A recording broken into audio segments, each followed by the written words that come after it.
Supreme কোর্টে I-PAC মামলার শুনানি আজকের মতন শেষ হয়েছে। শুনানির পরবর্তী দিন আগামী মঙ্গলবার ধার্য করা হয়েছে, কিন্তু এই শুনানি পর্ব শুরু হওয়ার সময় একাধিক জায়গায় আপত্তি তোলেন রাজ্যের আইনজীবী শ্যাম দিওয়ান। এমনকি ইডি এই মামলা আদৌ করতে পারে কিনা ইডির এখতিয়ার নিয়ে আজকে প্রশ্ন তুলেছেন রাজ্যের আইনজীবী। আরো বিস্তারিত আমি এই নিয়ে জানবো। দুই প্রতিনিধি সরাসরি আমাদের সঙ্গে রয়েছেন। বিজেন্দ্র সিংহ রয়েছেন আমাদের সঙ্গে একেবারে সুপ্রিম কোর্টের সামনে থেকে, আমাদের আরেক প্রতিনিধি রয়েছেন সৌভিক মজুমদার। আমি শুরুতে এইটা তোমার থেকে বিজেন্দ্র জানতে চাইবো, সর্বোচ্চ আদালতের সওয়াল জবাবে হলোটা কি, আদালতেরই বা কি পর্যবেক্ষণ ছিল আজ?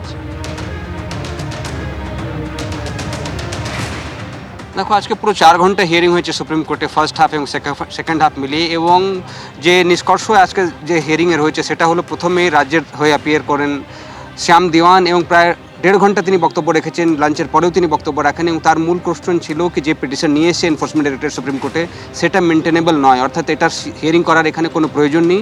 বিভিন্ন ধারায় তিনি বলেন কি এই ধারা ইউজ করা হয়েছে এবং সেখানে ইডির এখতিয়ার নেই এই ধরনের পিটিশন সুপ্রিম কোর্টে করার জন্য। করতে হলে কেন্দ্রীয় সরকার করতে পারতো এবং এইটা ফেডারেল স্ট্রাকচারের বিরুদ্ধে রয়েছে এই কথা তিনি বলেন।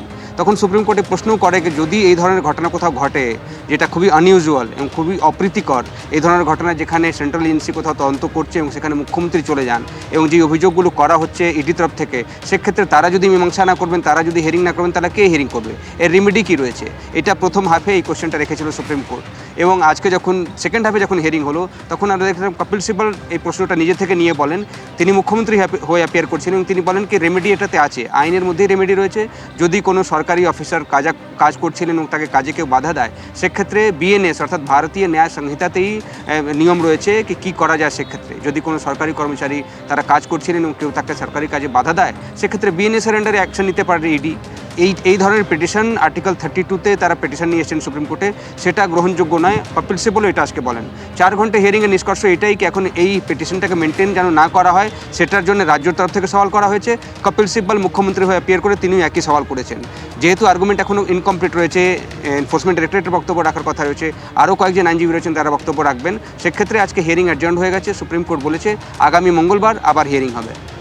বেশ বিজেন্দ্র, তুমি আমাদের সঙ্গে থাকো। আমি দর্শকদের একবার স্মরণ করিয়ে দেবো যে মূল মামলাটা আপনাদের মনে থাকবে যে মমতা বন্দ্যোপাধ্যায় চলে গেছিলেন লর্ডন স্ট্রিটে। দিল্লিতে দায়ের একটা মামলা, কয়লা চুরির মামলা, যার তদন্ত করতে এসেছিল এনফোর্সমেন্ট ডিরেক্টরেট প্রতীক জৈনের অফিসে।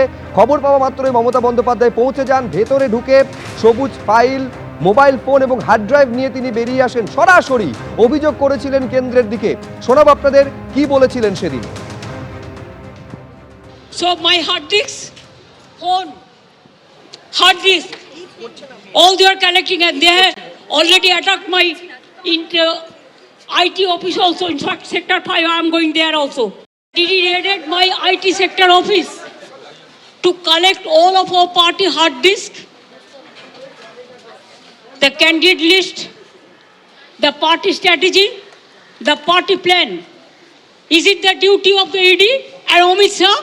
And he's taking away all my party documents.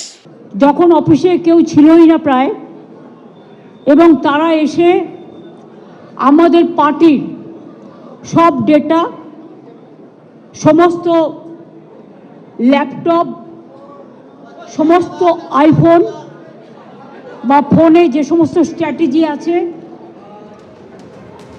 ইলেকশনের, ইনক্লুডিং SIR, আমাদের কাজ চলছে। এটা হচ্ছে 8ই জানুয়ারির ছবি আপনারা দেখলেন। ছবিকে এইটা একবার দর্শকদের জানাও যে ইডির ঠিক আপত্তির জায়গা কোনখানে ছিল এবং আইনি লড়াই আজকে সুপ্রিম কোর্টে এই জায়গায় পৌঁছলো কিভাবে।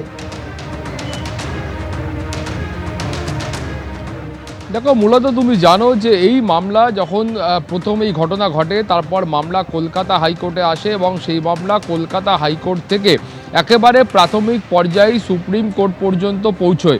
এবং তুমি জানো যে সুপ্রিম কোর্টের কাছে মাননীয় মুখ্যমন্ত্রীর তরফ থেকে যে পাল্টা হলফনামা দেওয়া হয়, সেই পাল্টা হলফনামায় মাননীয় মুখ্যমন্ত্রী বলেছিলেন যে সুপ্রিম কোর্টের কাছের মামলায় এবং কলকাতা হাইকোর্টের মামলায় ইডি তার বিরুদ্ধে অভিযোগ করেছিলেন যে এই তল্লাশি অভিযান যখন চলছে সেই সময় মুখ্যমন্ত্রী ঘটনাস্থলে উপস্থিত হন এবং তিনি কার্যত জোর করে সেখান থেকে ফাইল নিয়ে বেরিয়ে আসেন। ইডি তাদের যে পিটিশন ছিল বা আবেদন ছিল সেখানে তারা লিখেছিলেন যে এই ঘটনা কার্যত চুরির সামিল, এই ঘটনা কার্যত ডাকাতির সামিল, এবং তারা সরাসরি মুখ্যমন্ত্রীর বিরুদ্ধে এই অভিযোগ এনেছিলেন যে মুখ্যমন্ত্রী সেখান থেকে ফাইল চুরি করে নিয়ে এসছেন। ফলে তার বিরুদ্ধে যে হলফনামা মাননীয় মুখ্যমন্ত্রী দিয়েছিলেন সেই হলফনামায় মুখ্যমন্ত্রী স্পষ্টত লিখেছিলেন যে এই ধরনের কোনো ঘটনা সেদিন সেখানে ঘটেনি, অর্থাৎ চুরি বা ডাকাতির যে অভিযোগ ইডি আনছে সেই অভিযোগ আদৌ ঠিক অভিযোগ নয়। তিনি এটা স্পষ্টত বলেছিলেন যে সেখানে সেদিন যে ইডির আধিকারিকরা উপস্থিত ছিলেন সেই ইডির আধিকারিকদের কাছ থেকে প্রয়োজনীয় অনুমতি সংগ্রহ করে তারপর তিনি দলীয় যে কাগজপত্র রয়েছে সেই কাগজপত্র তিনি সেখান থেকে নিয়ে এসছেন। ফলে এখানে ইডি যে অভিযোগ করছেন যে ছিনতাই করা হয়েছে, চুরি করা হয়েছে, ডাকাতি করা হয়েছে, এই ধরনের কোনো অভিযোগই কিন্তু কার্যত ঠিক নয়। এরপর তুমি জানো যে মুখ্যমন্ত্রীর তরফ থেকে যখন মূল মামলার ইডির অভিযোগের ভিত্তিতে এই পাল্টা হলফনামা দেওয়া হয়, তার পাল্টা হলফনামা আবার ইডির তরফ থেকে দেওয়া হয়, যেটাকে আইনি পরিভাষায় রিজয়েন্ডার বলা হয়। সেখানে ইডির তরফ থেকে বলা হয় যে না, এ ধরনের কোনো ঘটনা সেদিনকে ঘটেনি, অর্থাৎ মুখ্যমন্ত্রী যেটা বলছেন যে তিনি ইডির আধিকারিকদের কাছ থেকে অনুমতি নিয়েছিলেন, সেই ধরনের কোনো অনুমতি সেদিন ইডির আধিকারিকদের কাছ থেকে নেওয়া হয়নি বলে ইডি তাদের পাল্টা হলফনামায় বলেছিল। এবং ইডির আধিকারিকরা বলেছিল যে তারা কার্যত এখানে যে সিনিয়র পুলিশ অফিসিয়ালসরা ছিলেন, উচ্চপদস্থ পুলিশ কর্তারা ছিলেন এবং অন্যান্য যে পুলিশ আধিকারিকরা ছিলেন, সেই আধিকারিকদের যে চাপ ছিল সেই চাপের কাছে বাধ্য হয়ে তারা কিন্তু সেখানে তাদের যে পঞ্চনামা ছিল সেটা তারা তৈরি করেছিলেন। ফলে সেখানে পঞ্চনামা তৈরির ক্ষেত্রেও যে এ রাজ্যের পুলিশের একটা ভূমিকা ছিল, তারা যে ভয় দেখিয়েছিল, ভীতি প্রদর্শন করেছিল, সেই অভিযোগও কিন্তু ইডির তরফ থেকে সুপ্রিম কোর্টের কাছে করা হয়। ফলে তুমি বুঝতে পারছো যে এই মামলাতে একেবারে অভিযোগ এবং পাল্টা অভিযোগ শুরু থেকেই ছিল। এবং আজকে যখন এই মামলা সুপ্রিম কোর্টে শুরু হয়, তোমার মনে থাকবে যে শুরুতেই কার্যত এ রাজ্যের তরফ থেকে যিনি আইনজীবী ছিলেন শ্যাম দিওয়ান এবং মুখ্যমন্ত্রী যারা আইনজীবী ছিলেন তারা প্রত্যেকেই বলেন যে যেহেতু ইডির তরফ থেকে এই পাল্টা হলফনামা বা রিজয়েন্ডার দেওয়া হয়েছে, ফলে সেটার শুনানি করতে খানিকটা সময় প্রয়োজন রয়েছে, ফলে এই মামলাটাকে পিছিয়ে দেওয়া হোক। কিন্তু সুপ্রিম কোর্ট প্রস্তুত হননি। আজকে 4 ঘন্টার হিয়ারিং হয়েছে এবং আগামী মঙ্গলবার কিন্তু পরবর্তী পর্যায়ে শুনানিটাও হবে। বেশ, সৌভিক তোমাকে ধন্যবাদ, বিজেন্দ্র তোমাকেও ধন্যবাদ। আজকে আদালতে যে মর্মে সওয়াল করা হয়েছে রাজ্যের তরফে এবং আদালতের যা পর্যবেক্ষণ তা নিয়ে বিজেপি মুখপাত্র দেবজিৎ সরকার কি বলছেন দেখব।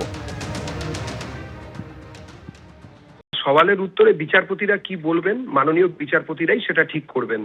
কিন্তু যে প্রশ্ন আজকে উঠেছে যে এরকম নজিরবিহীন ঘটনা দেখা গেছে কিনা কোথাও, সে প্রশ্ন তো আমাদেরও। কোনো মুখ্যমন্ত্রী কোথাও কোনো জায়গায় এইভাবে কোনো তদন্ত বেসরকারি সংস্থার উপর তদন্ত চলাকালীন সেখানে ঢুকে পড়ে তদন্তকে আজ অব্দি কোথাও বাধাদান কি করেছেন?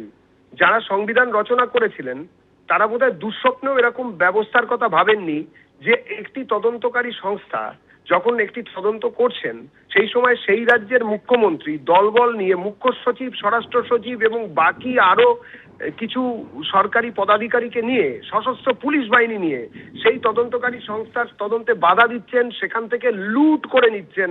তো রায়ও হয়তো নজিরবিহীনই হয়। এবিপি আনন্দ এগিয়ে থাকে, এগিয়ে রাখে।